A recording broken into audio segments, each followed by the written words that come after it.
Hi, Odooers. My name is Jose Ignacio, and welcome back. Today, we're learning about reordering rules. Reordering rules are a feature that automatically monitors inventory levels and creates RFQs or requests for quotations. This prevents you from running out of inventory or wasting money on excess stock. Now, should we use automatic or manual reordering rules? If we use a product all the time and need large quantities, auto reordering rules is the way to go. Manual gives us more control. Now, enough chit chat. Let's dive in and see how it all works. Here I am inside of the inventory application. Let's go to products, and we're going to open up our couch product. So, for reordering rules to work, this purchase option that we have over here at the top needs to be selected. We also need to make sure our product type below over here is set to goods and that our inventory is also tracked. Now, let's go over to our purchase tab over here.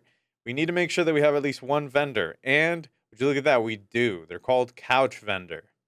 So the unit price as well as the lead time over here is 205 respectively. This means that when I purchase a couch from couch vendor, it takes 5 days. It's going to cost $200. Remember that.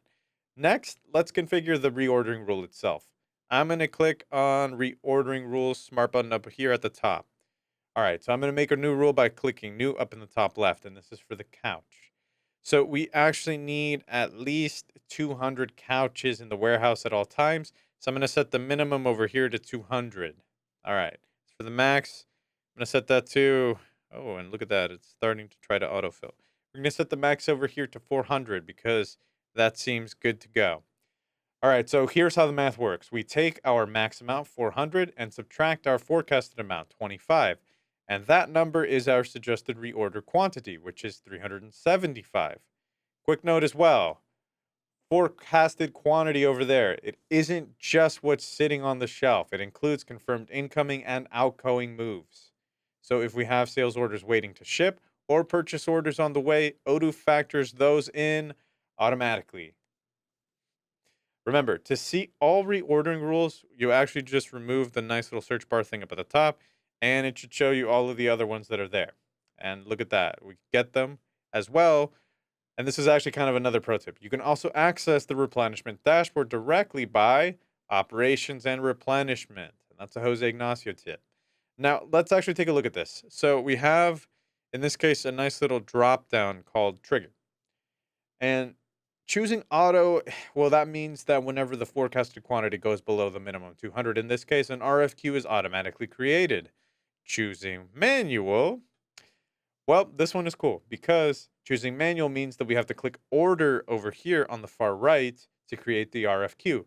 Reordering rules can be triggered by any action that reduces stock quantities. That includes confirmed sales orders, inventory adjustments, scrap operations, or any stock move that reduces the forecasted quantity. Now, let's order the couch by selecting order up at the top. And boom, would you look at that? We have a nice little purchase order, and it's a time notice that lets us know we have a PO, which we need to review and confirm. So let's actually go back to home. This time we're going to open up the purchase application. And would you look at that? There it is. Now, if we select confirm order, boom, the expected arrival is 5 days from now because that lead time that we talked about earlier, it's 5 days. Remember that? I hope you do, Odooers. I always ask you to remember things. Okay, so let's pretend that it's been a few days and we've received the couches. I'm going to click on receive over here in the top left and then validate. We're moving fast. And just like that, our couches are in stock. Next, I need to set an automatic reordering rule for our coffee table. So I'm going to select products up at the top and this time products once again. Okay, so we're going to open up our coffee table. And just like before, I need to confirm that both purchase is enabled, the product type is goods, and our inventory is tracked as well. And then once we head over to the purchase tab, boom, we have a vendor. This time it's a unit price of 20 with a lead time of 1. Great.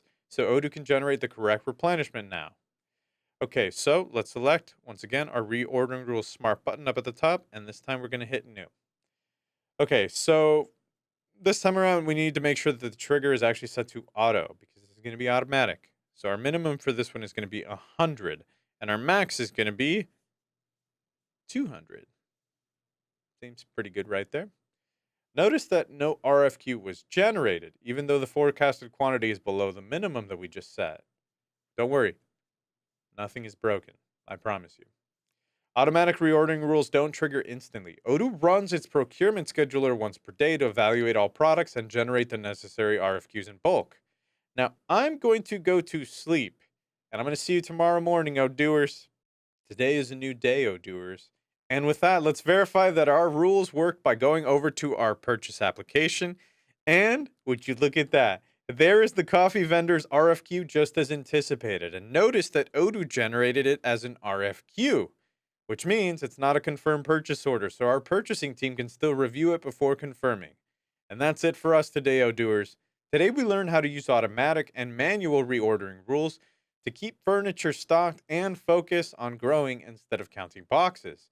If you want to dive deeper, check out our tutorial on MTO, make to order, which helps us avoid keeping excess stock of a product on hand, or maybe our tutorial on lead time, which helps us control reordering timing and planning. I'm going to see you next time. Go grab a snack.